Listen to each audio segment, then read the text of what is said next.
Para vocês. Bom, o Brasil contemporâneo deve ser compreendido a partir do final do século XIX. Nesse período, o mundo estava passando por grandes transformações.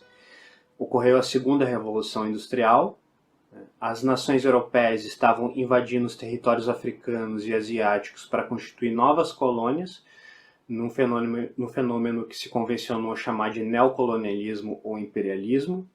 E o Brasil também deveria passar por algumas transformações. E a principal transformação naquele período foi uma transformação política.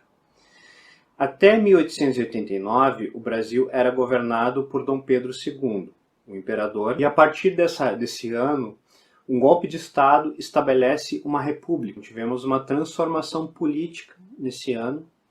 E ela ocorreu a partir da correlação de forças de 3 segmentos da sociedade. Os militares, que estavam descontentes em relação a Dom Pedro II, porque não receberam o mérito devido pela Guerra do Paraguai. Eles retornaram na Guerra do Paraguai, aquela guerra sangrenta e covarde que quase dizimou o Paraguai, e eles esperavam chegar aqui e ser reconhecidos como heróis. Só que eles não foram reconhecidos como heróis, bem pelo contrário, eles foram censurados, foram reprimidos ao invés de receber aquelas honrarias que eles esperavam receber. Junto a isso, haviam os cafeicultores.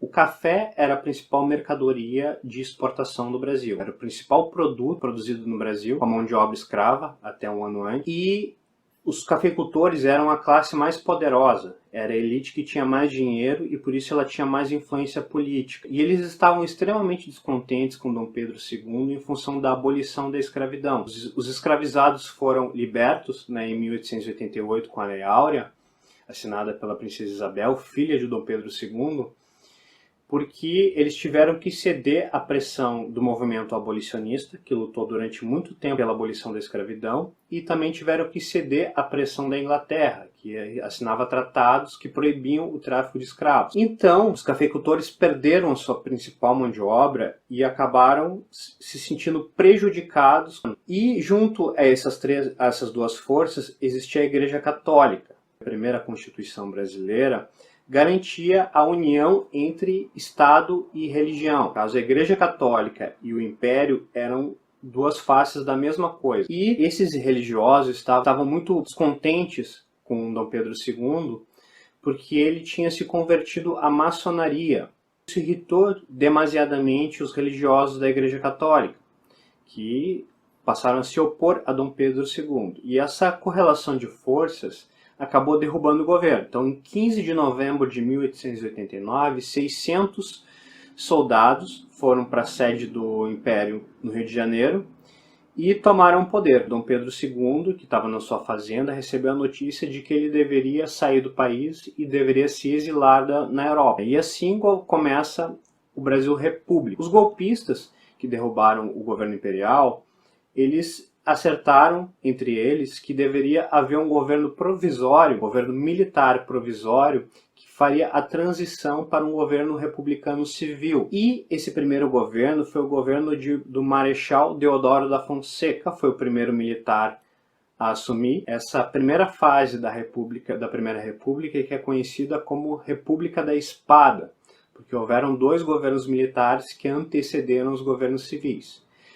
O Marechal Deodoro da Fonseca foi um governo bastante autoritário. Começou desinstituindo o poder das câmaras municipais e tirou as lideranças políticas das províncias para colocar lideranças que eram aliadas a ele. O Marechal Deodoro da Fonseca também limita a imprensa, censura, persegue jornalistas que falavam mal do governo.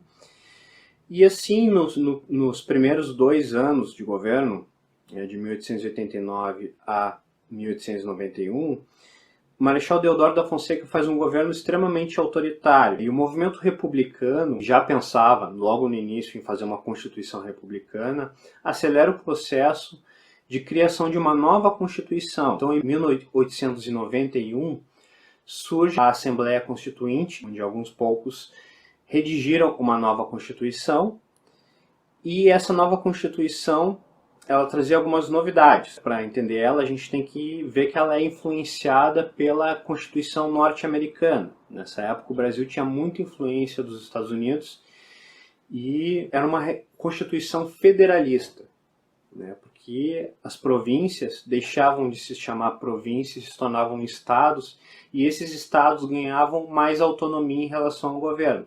Não haviam eleições para governadores, para chefes de província, para chefes de estado, mas esses estados ganhavam mais autonomia em relação ao governo federal porque essa Constituição era influenciada pelo federalismo norte-americano. Essa Constituição previa as eleições para presidente, governavam durante 4 anos, eleições para deputados e senadores. Antes disso, os senadores tinham um cargo vitalício e a partir daquele momento os senadores passaram a ser um cargo transitório, assim como os presidentes e os deputados. Não havia ainda eleições para prefeitos e governadores de estado. Geralmente esses cargos eram impostos pelo governo federal, pelos aliados, e um avanço que teve nessa Constituição foi a separação entre o Estado e a Igreja. A Constituição unia Igreja e Estado, e essa nova Constituição republicana separava o Estado da Igreja. O Estado passou a ser laico, né? E é até hoje, entre aspas. Pelo menos deveria ser. E estabelece o voto universal para homens alfabetizados. Voto universal era o que estava escrito, mas de universal não tinha nada. As mulheres não podiam votar e só votavam os alfabetizados, sendo que mais de 80% da população brasileira naquele período era analfabeta, não sabia ler e escrever. E também era proibido o voto dos militares, e voto dos religiosos, e votos de indigentes. Ou seja, era uma pequena parcela da sociedade que iria votar. E se estabeleceu que em 1891 haveria uma eleição. Só que essa eleição não foi através dos princípios da nova Constituição, porque foi uma eleição indireta, não foi o povo que votou. Um pequeno grupo de pessoas fez uma votação para ver quem é que ia ser o novo presidente. E concorriam à presidência aquele que já estava no poder, que era o Marechal Deodoro da Fonseca, que tinha como vice o Marechal Floriano Peixoto, contra o Prudente Moraes, que viria a ser o próximo presidente. E quem ganhou a eleição foi o Marechal Deodoro da Fonseca. E o Marechal Deodoro da Fonseca se torna agora um presidente eleito pela nova democracia. E pouco antes, né, disso, o Rui Barbosa ele tinha imposto uma nova política econômica de desenvolvimento que, na verdade, criou uma grande crise econômica, né, que foi conhecida como política econômica do encilhamento. O que o Rui Barbosa fez? Ele imprimiu papel moeda, né, imprimiu dinheiro e aumentou o crédito para as pessoas. Só que isso causou um problema muito grande porque as pessoas pegavam esse dinheiro emprestado e não pagavam, e esse dinheiro simplesmente foi jogado para a sociedade e não retornou para o Estado, e isso acabou gerando uma crise muito grande, e foi difícil de contornar essa crise. Daí, nesse contexto, né, de uma nova Constituição e de uma crise econômica, o Marechal Deodoro da Fonseca começou seu governo em 1891, só que ele se sentiu extremamente limitado pelo aquele poder da Constituição. Ele estava acostumado a ter pleno poder como governo provisório, e a partir daquele momento os seus poderes estavam limitados pela Constituição.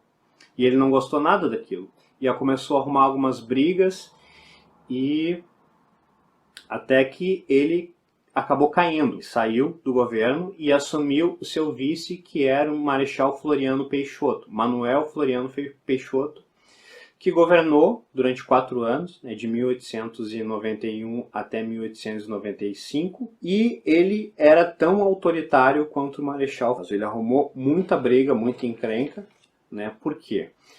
Porque ele sabia que o governo dele não era legítimo. Por que não era legítimo? Porque a Constituição previa que se o presidente fosse destituído ou renunciasse antes de cumprir metade do seu mandato, ou seja, 2 anos, era necessário haver uma nova votação, um novo pleito, uma nova eleição para novo presidente. E não foi isso que aconteceu. O Marechal Floriano Peixoto simplesmente assumiu e não convocou novas eleições. E ele acabou pressionando muita gente para ficar do seu lado. Ligava em todo mundo e pressionava. Você vai ficar do meu lado ou não vai? né? Se alguém questionar o fato de que esse governo não é legítimo, você vai me apoiar ou não vai me apoiar? E assim ele acabou enfrentando muita gente e acabou enfrentando muitas revoltas também. Duas revoltas extremamente intensas ocorreram nesse período do governo do Marechal Floriano Peixoto. Uma delas ocorreu aqui no Sul, que foi a Revolução Federalista. O governo aqui do Sul, que era aliado ao governo federal, era o governo do Júlio de Castilhos. Júlio de Castilhos era um republicano influenciado pelo positivismo e que era partidário do presidencialismo. E ele estava do lado dos chimangos. Chimangos de um lado e maragatos de outro. Os maragatos eram os federalistas, que eram a favor do parlamentarismo e queriam rever a nova Constituição. E essa guerra ocorreu aqui no sul do país.